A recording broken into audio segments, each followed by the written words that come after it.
Do you ever feel like nobody talks honestly about women anymore? It's like every conversation is either praising them like they're perfect or complaining about them with anger. There's no clear truth, no real honesty. Society likes to say women are pure, kind, and always good. But what if that's just a made-up story? What if it's not the whole truth? Over 100 years ago, a famous thinker named Friedrich Nietzsche saw something different. He wasn't afraid to speak boldly even if people didn't like it. Nietzsche didn't hate women, and he didn't think they were perfect either. He wanted to understand what women are really like. Not what people want them to be, but who they are deep down, without all the fake ideas society puts on them. Nietzsche thought there was something hidden about how men and women act with each other. He didn't believe their relationships were based on love or fairness like people say. Instead, he thought it was about instincts, things like power, control, and survival. When you look at the world today, it sometimes feels like he was right. This isn't about blaming anyone, not men or women. It's about looking at the truth, even if it's hard to hear. Nietzsche didn't give easy answers that make you feel good.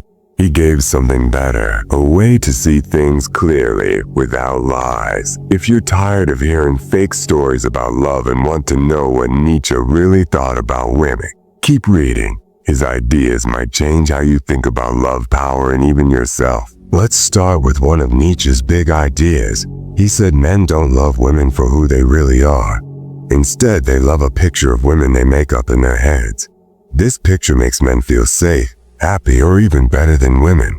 Nietzsche called this a romantic lie. It's the idea that women are always pure, gentle, and good in every way. But to Nietzsche, this wasn't real. He thought it was a trick men play on themselves because they're scared to see the truth. The truth, he said, is that women are complicated. They're not just sweet and kind. They're strong, smart, and have their own ways of getting what they want. Instead of accepting this, men make women into simple characters like perfect angels or beautiful prizes. This makes men feel like they're in control, but Nietzsche said it's not honest. For Nietzsche, this wasn't just a small mistake. It was a big problem. He thought men were being weak when they did this. They were hiding from reality because they didn't want to deal with how powerful and different women could be. Men wanted women to be something safe and easy, not someone who could challenge them.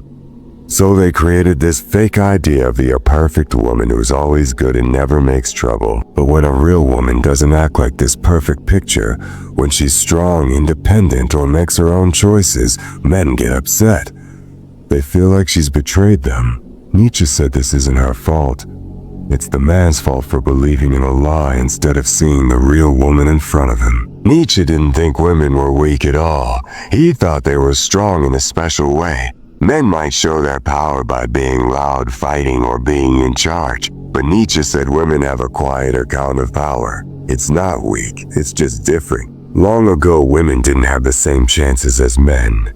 They couldn't be kings or lead armies, so they learned other ways to get what they needed. Nietzsche said women became experts at understanding people. They figured out how to influence men without fighting or yelling. They used things like kindness, charm, or even love to guide what men did. This wasn't bad, it was smart. It was how they survived in a world where men had more control. For example, Nietzsche thought women could make men want to protect them or help them without asking directly. They knew what men cared about, like feeling strong or important, and they used that to get what they want. This wasn't about being mean or tricky.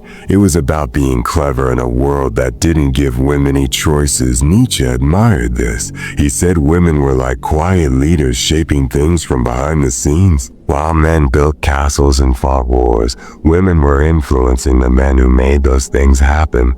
Their power wasn't loud, but it was real, and Nietzsche warned people not to underestimate it. It's like a soft whisper that can change everything. Another thing Nietzsche noticed was that women are good at understanding how people see them. He said humans care a lot about appearances, how things look, not always how they really are. Women, he thought, were especially good at this. Because they couldn't have power like men did, they learned to control how others saw them. For example, they might act sweet or beautiful to get respect or safety. Nietzsche didn't think this was fake. He thought it was a kind of intelligence. Women knew that people judged them by how they look or act. so they used that to their advantage. It was like a tool they used to survive. To Nietzsche, this wasn't about being shallow. It was about being smart. Women understood that people don't always want the truth. They want a story that makes them feel good. So women learned to create that story. They knew how to make men fall in love with an idea, not just a person. This gave women power even when they didn't have money or armies. Nietzsche said this was a kind of strategy, like a game women played to make the world work for them. He thought it was impressive, but he also said it showed how complicated human relationships are. Nobody was being completely honest. Everyone was playing a role. When it came to love, Nietzsche didn't think it was all soft and sweet like people say. He thought love was more like a fight.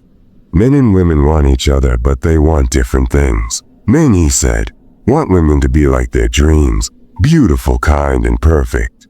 They want someone who makes them feel big and important. Women, on the other hand, want something else. Nietzsche thought women looked for men who could give them safety, strength, or a better life. This wasn't about being greedy. It was about surviving in a tough world. Both sides, he said, were trying to get something from the other. This made love tricky. Nietzsche thought men and women were using each other, even if they didn't admit it. They called it love, but it was really about power. Men wanted to feel like they were in charge, and women wanted to feel secure. Neither side was being totally honest about what they wanted. Nietzsche said this wasn't anyone's fault. It was just how humans are. But he thought people should stop pretending love was perfect. To him, love was a kind of battle, where both sides were trying to win without saying it out loud. He didn't think this was bad, but he wanted people to see it clearly instead of hiding behind pretty words like a romance. Nietzsche also had ideas about morality, what's right and wrong. He didn't think morality was always about truth. He thought it was a tool people used to get what they wanted. For women, he said morality was a way to protect themselves. Long ago, men had more physical power, so women couldn't fight back directly. Instead, they used ideas like kindness, patience, and being good to gain respect. These ideas became part of what people called immorality. Women made these things important because it helped them survive. It wasn't about being fake. It was about being smart. For example, if a woman acted humble or gentle, people would praise her. This gave her a kind of power, even if she didn't have money or strength. Nietzsche thought this was clever. Women turned their weaknesses into something society valued. They made people think being kind was better than being strong. But Nietzsche said this wasn't just about being good. It was about strategy. Women used morality to shape how people saw them, and that gave them influence. He didn't think this was wrong, but he wanted people to see it for what it was. A way to survive, not a deep truth. Nietzsche lived a long time ago when women were supposed to stay quiet and follow rules. But even then, he saw things changing. He noticed women starting to speak up, ask questions, and want more freedom.